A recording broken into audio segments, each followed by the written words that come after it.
मेरा नाम है रोहित और आप देख रहे हैं लर्न इन्वेस्टमेंट। तो लर्न इन्वेस्टमेंट एक ऐसा यूट्यूब चैनल है जो कि आपको फाइनेंशियली बहुत सारी चीज़ें सिखाता है।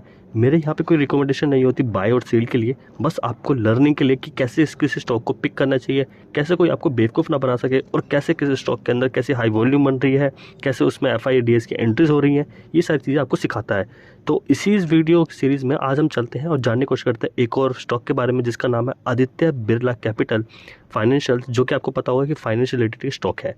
तो फटाफट चलते हैं स्किनर वेबसाइट पे और ये है स्किनर की ऑफिशियल वेबसाइट। तो आज हम बात करेंगे आदित्य बिरला कैपिटल के बारे में, ठीक है। तो आदित्य बिरला कैपिटल जिसको नहीं पता वो कंपनी करती क्या है, तो ये कंपनी जो है फाइनेंशियल सर्विस प्रोवाइड करती है ये बड़े बड़े बिजनेसेस को, बड़े बड़े सेक्टर्स को, ठीक है।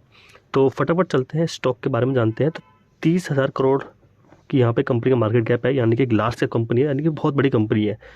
जब कोई बहुत बड़ी कंपनी होती है उसके अंदर अगर आपको स्टॉक का P20 से कम देखने को मिलता है, यानी कि उसका इंडिकेशन ये होता है कि अंडर वैल्यूड है, यानी कि जो उसका एक्चुअल प्राइस होना चाहिए मार्केट के हिसाब से वो नहीं है। तो यानी कि यहाँ पे पोजीशन बनती है बाय करने के लिए मेरे हिसाब से, बट लेकिन ऐसे नहीं बाय कर सकते, इसके अंदर और भी कंडीशन देखनी पड़ती है।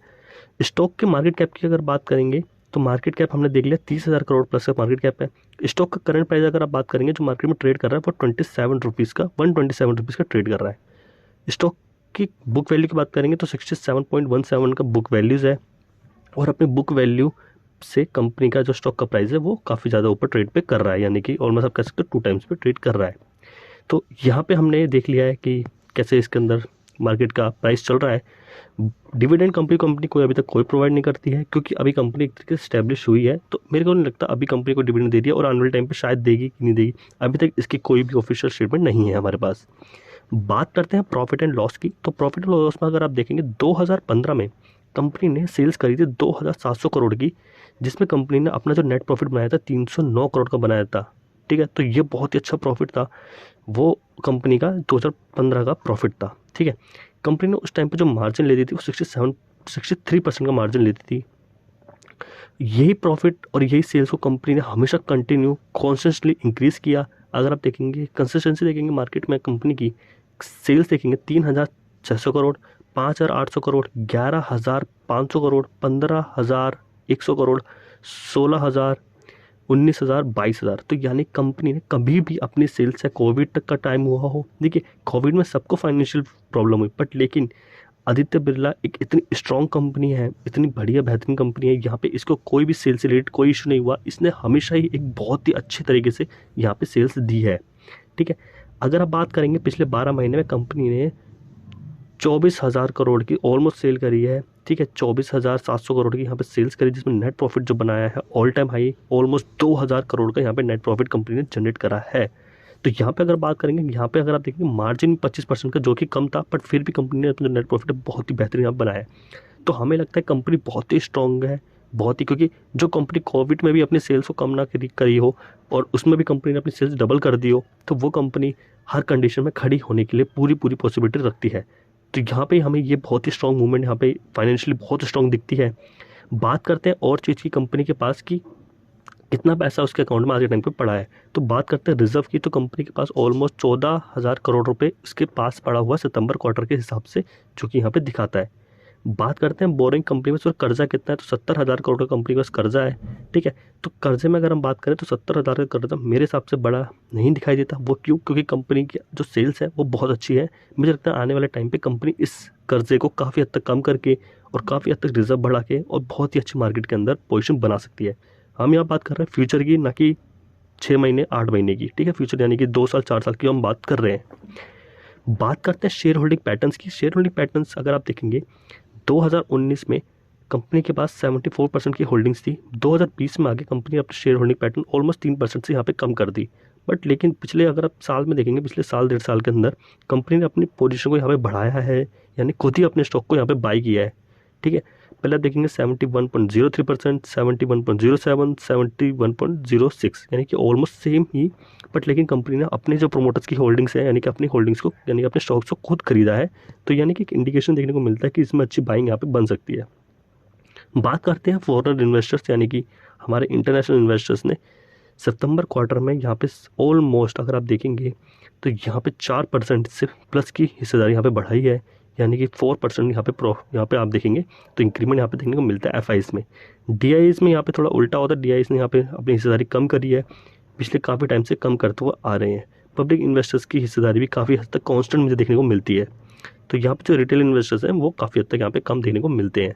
बट लेकिन यहाँ पे जो अच्छी पोजीशन है वो मेरे को देखने को मिलती है प्रोमोटर्स की, जो कि हमारे लिए हमेशा इंपॉर्टेंट फैक्टर रहा है। तो प्रोमोटर्स की होल्डिंग बहुत अच्छी देखने को मिलती है। फटाफट चलते हैं ट्रेडिंग व्यू के चार्ट्स पे, और ये है आदित्य बिरला कैपिटल फाइनेंस का ऑफिशियल ट्रेडिंग व्यू का चार्ट। तो अभी हमने इसको डे पे सेट किया हुआ है, पर डे पे हमें अच्छी क्लैरिटी नहीं मिल रही है, तो फटाफट इसको करते हैं वीकली पे सेट और इसके बारे में थोड़ी जानकारी लेते हैं। तो अगर आप देखेंगे यहाँ पे ये एक रेंज बन रही थी, जिस अभी भी इस रेंज में बना हुआ है। बट अगर मैं आपको ये रेंज दिखाऊं तो देखिए यहाँ पे हमें वीकली में वो रेंज टूटती हुई नहीं दिखाती। अभी हम देखते हैं मंथली का कैंडल्स।